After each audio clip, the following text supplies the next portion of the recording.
ले जो जनुआ हेरे जल्दी भगाई के नहीं तो जाना दई देबो हसरी लगाई के। घर में हमरा शादी के बात चलै छै, पहता चलल छै हमरो रोशनी गई चिन्ता से देह गलै छै गेरोसनी। पहता चलल छै हमरो रोशनी गई चिन्ता से देह गलै छै।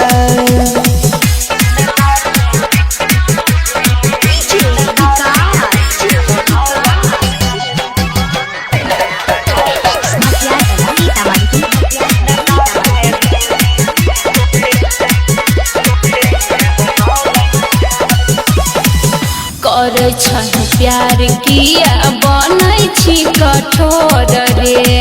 कइने रही वादा हम ही जइबो तोरा घर रे। चल गेलै हमरो करे जहबा पछुरी गई बुझै नै छी दुख हमरा कोनो हम जबूरी गई। गाँव घर के लोग देखी देखी जलै छै,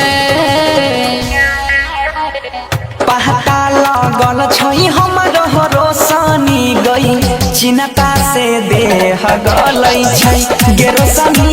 पहता चलल छै जब से हमरो गई चिन्ता से देह गलै छै।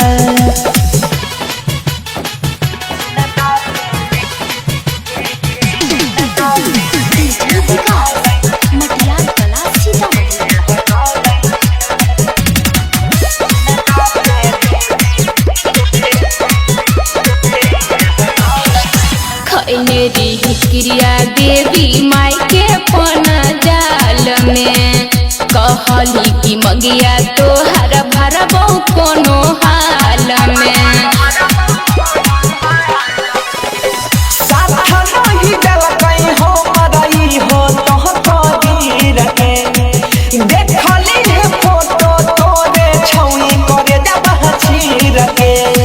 होइ छै हमरा डर जब जब दिन ढलै छै, पहता चलल छै गे महनी सबके चिन्ता से देह गलै छै गेरोसनी। देखल नहीं जाइ छै हालत गोहरे ललके चिन्ता से देह गलै छै। रिकॉर्डिंग स्टूडियो राजा जनमानसी। ले जो जनुआ हेरे जल्दी भगाई के नहीं तो जाना दई देबो हसरी लगाई के।